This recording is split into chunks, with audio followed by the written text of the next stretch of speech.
All right, Shalom. Shalom. First and foremost, we want to give all honor, praise, and glory to Yahweh, Bahashem, Yahweh Shai, Bahashem, Rakakwadash. Double honor to our apostles and elders of Great Millstone that rule well. Peace and salutations to the hopeful elect, pushing the true doctrine across the four winds of the earth in all truth and in sincerity. I'm Lamad Ariyah, and to my left, Shaquat. And through the spirit of Yahweh Bahashem, Yahweh Shai, we're going to go into a quick lesson. Basically just showing there's nothing new under the sun. Things that were before are going to come back to pass again, man. Just a different time, a different era. But, you know, it's still the same concept when it comes to the wicked, okay, to the righteous, evil, good, you know.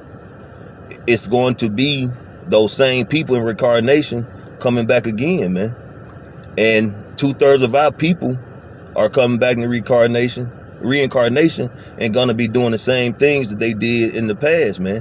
When it comes to serving these idols, these other gods, you know, steady departing from Yahweh Bahashem Yahweh Shai to fulfill their lust, to pleasure themselves, and just to have some type of comfort in this devil's kingdom, man. So we're gonna go and get into the scriptures, and Lord willing, this is edifying. Okay, this is 1 Maccabees 1 verse 10. And there came out of them a wicked root, Antiochus or Antiochus, surnamed Epiphanes, son of Antiochus the king, who had been a hostage at Rome. He had reigned in the 137th year of the kingdom of the Greeks. In those days went there out Israel wicked men who persuaded many, saying, Let us go and make a covenant with the heathen that are round about us. For since we departed from them, we have had much sorrow. Right. And a lot of these wicked men are going to be these, especially when it comes to Israel, are these particular, you know, camp leaders within Israel, these particular preachers in these mega churches, your community leaders, you know, just people in general who have some particular influence, right? And who are under that 501c3 charter. They're going to encourage people, just like they did during the time of the jump shot, okay, the demic, to go get that jab, you know, to go to the free throw line. So when the MOTB is implemented, okay, when it's mandatory, these wicked men who have a following in their congregation, who have an influence in their community, they're going to encourage people to go and get this Karagwa, man, because it's the only way you're going to be able to, as it said in Revelation, the 13th chapter, to buy, sell, and trade, you know, to be able to go here and there, to be able to pay your bills, you know, to be able to have any kind of digital monetary system implemented to where you can buy things. You know, because the money, the petrodollar, okay, the fiat, it's going to be obsolete. It's going to be nothing, man. Everything is going digital. And that's the reason why this Karagma is going to have such an impact, because everything is going to be documented and stored in this particular grain of right size device. Okay, it's going to have your medical history, your driving license number, your financial status, you know, whether you have the carbon footprints and have done too much, ate too much, went too many places, you know, whether you're a violent person, you know, it's going to be your everyday life documented and monitored by the devil, man. Social credit score. Yep. You know? Yeah. So what the brother's saying, like, it's not far-fetched, because you had something like this went on some years ago. This was like an article I had saved in my list. Is this from May 2006 from the End Times report? It says secret FEMA plan to use pastors as pacifiers in preparation for a martial law. And I think like the total number was like about 5,000. It says nationwide initiative trains volunteers to teach congregations to obey the government during seizure of guns, property, enforced inoculations, and forced relocation. So now you don't really hear about that nowadays, but even though it might be still so-called dormant, it's not to say that's, you know, completely over with. So what they really doing behind closed doors nowadays, especially when Esau really trying to implement his NWO, you know? Good. So you already know these different pastors, including the ones of our people know they are Israelites, are definitely engaged with Esau Edom to establish this great reset, you know? Right. So, yeah, I got scripture right here for you. 1 Corinthians 14:32. It says, and the spirits of the prophets are subject to the prophets. So this is a process of reincarnation, how the prophets are always going to come back within their lot. So how much more on the left-hand side, these wicked, false pastors, 2/3 of our people, they're going to come in their same lots as well.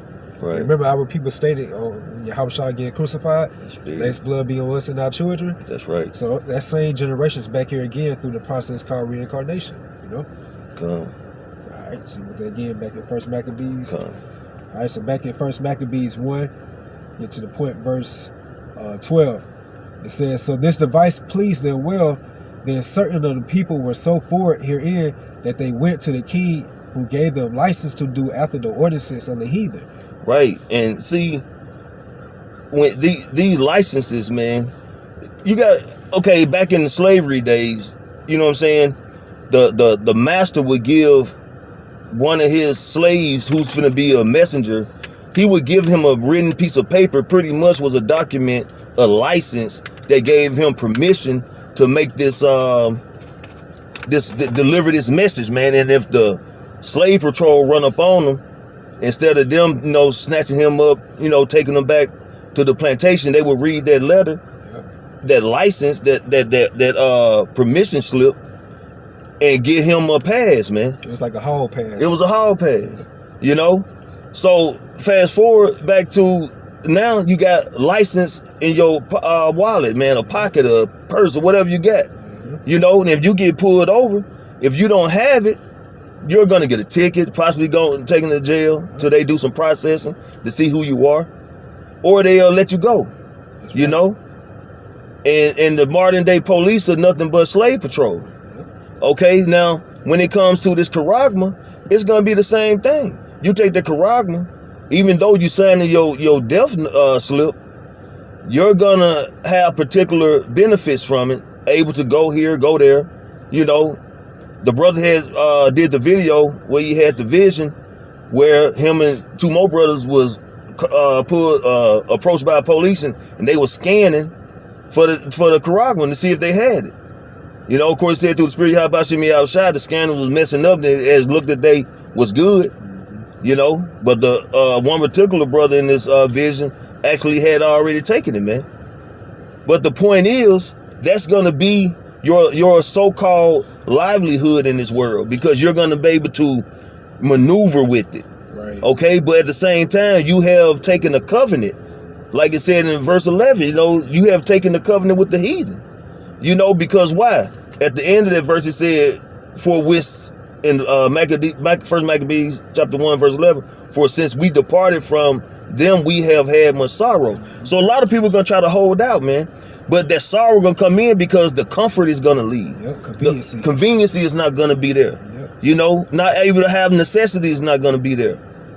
And people are gonna say, "What? Let us go, man. Let's go down here to this chipping station and take this charagma, man." That's right. And we already saw the prelude, like with the jab. Yeah. Hey, so many people were saying what they wasn't going to do. Yeah. And when Esau started placing those draconian measures more and more with the jobs and stuff like that, They folded. more people start folding, man. So how much more with that knockout punch? Yeah. Which is the karama. And that C9 demic, there was still wiggling room, but people was not willing to have faith, man. First of all, that's the whole thing. There was no faith of Yahweh Shem Yahushua, that the Lord was going to take care of them, man, because the Lord wasn't dealing with them. And they had more fear of what they was going to lose in the society than what they was risking by taking it, man. A lot of people don't drop dead because of that shit. Facts. Suffering now, blackouts. All these athletes having these what that shit called heart failures, congestive heart failure, or whatever the fuck. Yeah. A lot of people are suffering from that jump shot, man. And these are people who in the best top shape, Right. and these young people at that. So these people let their impatience and complacency get the best of them. Yep. And you saw the consequences of that. And we're seeing the consequences nowadays of it. Good. All right, so it says right here, 1 Maccabees 1:12. So this device pleased them well. Then certain of the people were so forward herein that they went to the king, who gave them license to do after the ordinances of the heathen, whereupon they built a place of exercise at Jerusalem according to the customs of the heathen, and made themselves uncircumcised, and forsook the holy covenant, and joined themselves to the heathen, and were sold to do mischief. And that's pretty much, they're gonna, just like back in the day when Israelites would try to uncircumcise themselves, doing all manner of wickedness just so they can, do like the Grecians or the Romans, to be able to be accepted, of these other nations, man. Israelites are going to go and uncircumcise themselves by what? By taking this charagma, man. By leaving the covenant of Yahweh Shem Shai, and going to take a covenant with the heathen. Yep. Believing in this devil. But the scripture said, woe to him to go down to Egypt for help. The lack of faith of our people, the lack of understanding is going to be catastrophic, man. Yeah. They're going to destroy themselves, man. Because the devil is the devil, man. He can put on a bow tie, he can put on a suit, he can put on a robe, a small hat, whatever, man. His actions never change. They only get worse. That's right. But he is not seeking to help the people, man. He's seeking to destroy the people, especially you Israelites, separate you from your power, because he has an agenda of setting up an NWO where he is going to be God of the earth, man. That's right. And like you said, like he's getting worse, by the second.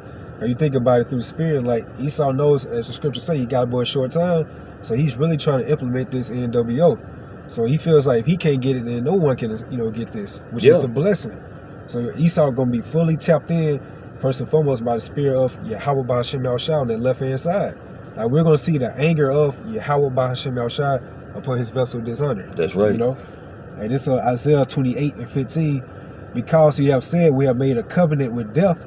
And this is speaking about 2/3 of our people have made Pharaoh and Egypt, their trust, their belief system. And at the end of the day, the consequences of that is going to be your shame, And it says, and with hell are we at agreement when the overflowing scourge should pass through, it should not come unto us. For we have made lies our refuge, and under falsehood have we hid ourselves. So you're going to be lying to your congregation about the benefits of accepting the charagma. Just like you see certain preachers and pastors, they did the same thing with the prelude, which was a jab. And look how many people got sent to the spiritual realm by following after these false pastors. Yeah. Those are really those dumb dogs that cannot bark, because they're engaged with that 501c3 tax exemption.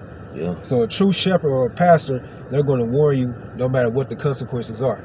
That's why the scriptures say how the Lord, he's going to give you pastors according to his heart. That's right. We'll jump down to verse 18. It says that your covenant with death should be disannulled, which means it's going to be voided out. That contract that you made with Esau Edom, he's going to discard you like he does those different rap artists or singers that made that contract, the 360 contract. Yeah. He's going to shelf you. And at the end of the day, he's really going to kill you, because Esau don't really, believe a sellout. He don't trust you like that. And it says, and your agreement with hell should not stand. When the overflowing scourge should pass through, then you should be trodden down by it. I got one for you, bro. And you can break it down, and this could be the end of it. This is the book of Revelation, chapter 14, starting at verse 9. And the third angel followed them, saying with a loud voice, if any man worship the beast and his image, and receive his mark in his forehead or in his hand, the same shall drink of the wine of the wrath of the Most High, which is poured out without mixture into the cup of his indignation, and he shall be tormented with fire and brimstone in the presence of the holy angels and in the presence of the Lamb. Yep. So these going to be the end results of following after the Esau Edom, which means that you follow after death, because to be carnally minded, which is really the DNA within Esau, that's leading after death. But we're following after life, which is Yahweh Ba'Shem Shai. And through Yahweh Shai, this is how we got to go through that straight gate, by saying no to not accepting the mark, his image, his beast, this system, Because according to Proverbs 4th chapter and the 14th verse, it says, enter not into the path of the wicked. So you're supposed to avoid these type of evil men. Yeah. Because what they bring out that wine of violence. What's that wine of violence? That Babylonian wine, which is anti-Yahweh B'Shem Yahushua. You know?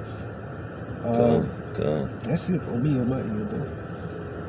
Well, hey, that's it, brothers.